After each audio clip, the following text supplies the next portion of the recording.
Hi everyone, Ashley here. This is a quick run through of all the Zoho One applications. So there's 45, so I am going to get started right now, otherwise this is going to end up being 45 minutes long. So the first one on the list is Zoho Mail. This is your typical mail client like Outlook or Gmail. It can be used with existing domains that you own. So if you own, for example, I own nexusimprovement.com, then I can use my Nexus Improvement email through Zoho. We can use Zoho Calendar, which is like Gmail Calendar, Outlook Calendar, or Google Calendar. That's the one I'm thinking of. It's an online calendar. It's based on Zoho Mail, but you can use it standalone as well. Zoho To Do is similar to Trello or Microsoft Planner. Again, you can use it on its own, but it is part of the Zoho Mail application. Then we've got Zoho Writer, Sheets, and Show. These are like Google Docs, Google Sheets, Google Slides, or Microsoft PowerPoint Online or Word Online. Basic word processing, spreadsheets, and presentation applications.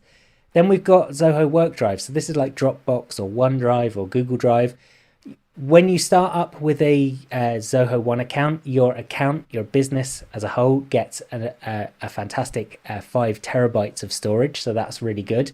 You've got features in there like team folders. So you can have a folder that's not owned by any one person, because I know in the past I've had situations where we've got OneDrive, for example, and then someone leaves and all of the project files are on their OneDrive, and then we've got to try and get those files back.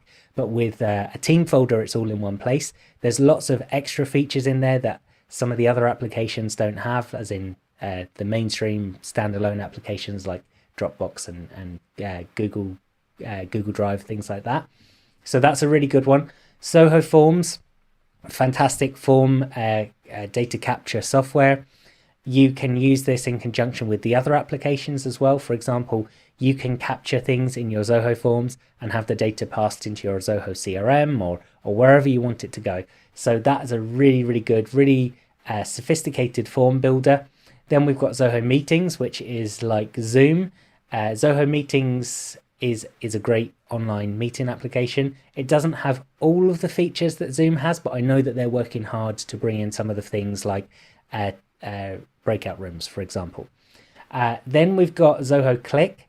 So Zoho Click is a chat tool.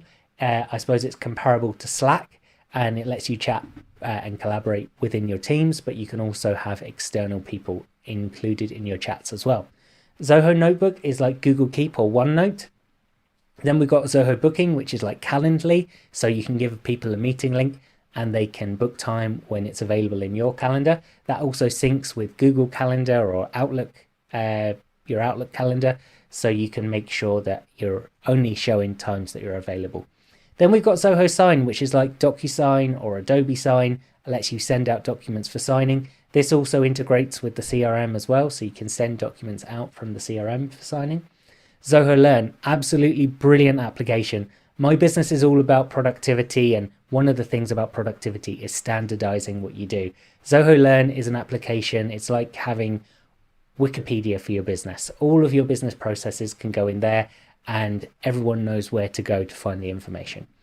Then we've got sales applications. So we've got our Zoho CRM, which is like this is what normally brings people into the Zoho ecosystem. They need some way to manage their data. They need some way to manage all of their customer interactions. And that's what a CRM system does, customer relationship management. It's like HubSpot or Salesforce. Then we've got Zoho Begin. Zoho Begin is also a CRM system, but it's a really basic version. Sometimes people can feel overwhelmed with Zoho CRM. I would typically tell people to start with Zoho CRM, even though it's more complicated. It allows you to expand more in the future and do more automation with the business. Zoho Begin is for people who want to do it on their own. They've no real interest in the technical side or automation, and they just want something really simple. Then we've got Zoho Sales Inbox. So this is an inbox where you can plug in your, for example, info at or sales at email addresses, and multiple people can have access to that email inbox. So that's really handy. Then we've got Zoho Commerce, which is like Shopify. We've got marketing applications. So we've got Zoho Campaigns, which is like MailChimp. And we've got Zoho Marketing Automation, which is like a HubSpot marketing hub. So the main difference between these two, they both do similar things. They both allow you to send out mail campaigns, but marketing automation also integrates more heavily with your website and helps you create landing pages and things like that as well. I would always suggest that people go with Zoho Campaigns, because Zoho Marketing Automation, again, it's not it's similar situation to CRM and Begin. It's not a simpler system, but Zoho Marketing Automation has little bits of other Zoho applications. And I'd normally recommend that people go with the main application like Zoho Campaigns for sending their emails. And then there's other applications which you can link into that, rather than having just not all the features basically that marketing automation would give you. So then we've got Zoho Sales IQ. This is like a chatbot for your website, or a chat feature for your website. People can log in, they can talk to you through your website.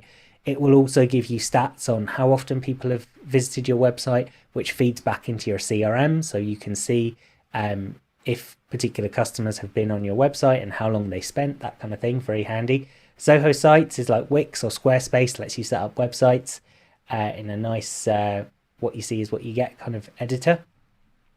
Then we've got Zoho Survey. It does what it says. It lets you send out surveys. It's like SurveyMonkey. It also lets you do tests, so you can give people, you can give scores to the questions, and then you can even have certificates that they get at the end for completing your tests or exams.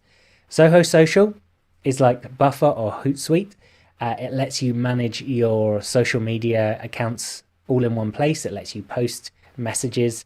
It even integrates now with ChatGPT, and it will write social media content for you, which is amazing. Then we've got PageSense, which is like Google Analytics. There's some more interesting features in that than Google Analytics has. I'm not going to go into them now, but it lets you really understand the way people are using your website. Then we've got Zoho Thrive, which is a new one that's been added for 2024. This is similar to something called Partner Stack. It's still very new, so it's not fully developed, but it basically allows you to create an affiliate program or create a loyalty program for your business. Then we've got project management applications. So we've got Zoho Projects. This is a task management. It's a comprehensive task management application. It lets you plan projects, assign owners, assign tasks, manage budgets. It's a really good project management application. Zoho Sprints comes after that. If you've ever heard of Agile project management, you can do a bit of Agile project management, simple Agile project management with Zoho Projects, but Zoho Sprints is really designed for Agile projects. So if you want more information about that, let me know. Zoho Backstage is a bit like Eventbrite. It lets you set up and manage your own events. There is additional cost involved in that. If you want to host a paid event, you have to pay a once-off fee for each event, which starts at around €300.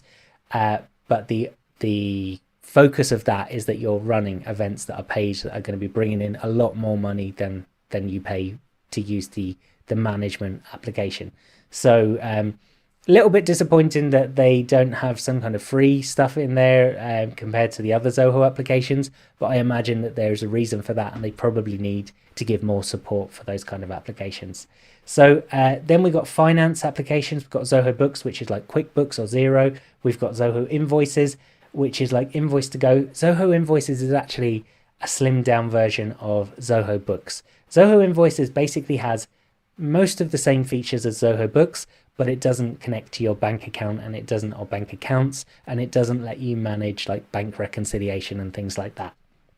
And then we've got Zoho Billing, which is for setting up recurring payments. So if you want to run subscriptions, then you can use Zoho Billing to do that.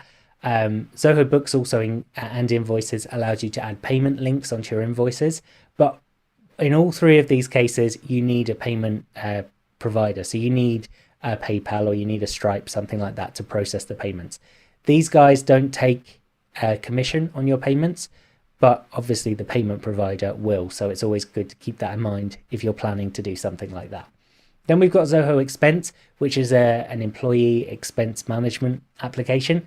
You can have an app on your phone, so you can take pictures of receipts and submit them for review and approval, and manage payouts as well to make sure people get reimbursed where necessary. Then we've got Zoho Checkout. This just allows you to create payment pages. So if I've got something that I sell on a regular basis and I just want to send people a link that they can click on the link and it just gives them a checkout page for that individual item, that's what Zoho Checkout does. Zoho Inventory allows you to manage your business inventory. If you're selling products, then you can use that and it will link in. We talked earlier about Zoho Commerce. It will link in with Zoho Commerce. It will link in with Zoho Books, and those systems all integrate together. Then we've got human resource applications. We've got Zoho Recruit, which helps you hire people to work in your business. There is also you can pay extra to have an agency version of this, which lets you basically use Zoho Recruit to manage hiring for other businesses. Zoho People allows you to manage your own staff, holiday and that kind of thing, performance reviews. Zoho Connect is like, if you've ever seen Workplace by Meta, it's like Facebook Business. It allows you to set up like a social media site for your business that's for internal use. Then you've got the customer support applications. So we've got Zoho Desk, which allows people, your customers, to raise tickets with your business. That could be support tickets or it could be queries. I have it set up so that all my info at emails go into Zoho Desk, and then I have a team who manages those. And it's just a really useful way for me to be able to see that everything's been dealt with. And it also gives you the feature to @mention people. So there can be an email that comes in or a social media message. It creates a ticket, and then my team can discuss that separately, and there can be a whole conversation that's linked to that particular ticket or event, which is really, really useful. Then we've got Zoho Assist, which lets you do remote support, so screen sharing and screen control. That's really useful. Zoho Lens is an interesting one. I haven't got many clients who are using this, but it's basically an augmented reality application. So you can send a link to a client. They have to install the app on their phone. It prompts them to do that. And then once they install that, you can connect to their phone with their permission. And you can see what their camera sees on their phone, but you can also draw on the screen. So if the camera is facing at the corner of the room here and I draw a smiley face, when they turn around, the smiley face stays in that corner of the room. When they go back, it stays in that corner of the room. So that can be really good for people doing remote support, more technical remote support for factories, that kind of thing, or even architects or interior designers, that they could have the client do a tour of the property and they could describe what they're talking about through the camera on the person's phone, which is just really, really innovative. I really like that. Then we've got Zoho Vault. This lets you manage all your passwords. Now, a lot of people say, well, I can manage my passwords in my browser. There's a password management feature, but that's not really secure. And the other thing is that you can also, with Zoho Vault, you can share your passwords among your colleagues. So if there's a shared password for something, maybe I'm the owner of that, I can then share that with specific people to give them access. I can revoke that access. I can share temporarily with external people as well. So for example, if there was a gate code, something like that, I could share that with people. When they don't need access to it anymore, I could revoke their access. Then we've got business process applications, which is the last section. We've got Zoho Flow, which is like Zapier or Make, if you've ever come across those. That application allows you to connect other applications together within Zoho and outside of Zoho. So for example, I have some clients who use Zoho Forms, and they want those forms, once they're submitted, to trigger automated things in the business. So they want to add the person who filled out the form to the CRM, but they also want to add them to a mailing campaign, and they also want to add a line on a spreadsheet that just describes that person and it gives them a way of tracking it. So you can do all that with Zoho Flow. Really fantastic application. Takes a little bit of getting used to, but once you get the hang of it, there's so much you can automate in your business. Zoho Data Prep lets you take data and clean it up, basically. Then we've got Zoho Analytics, which is like Power BI for Microsoft. It lets you create dashboards for your business. and then Creator, which allows you to create your own Zoho apps, which is really, really cool. I haven't used that one too much. There is a bit of coding and things involved in that. So typically my clients wouldn't really be using that, but it's great that they give you the functionality to do that.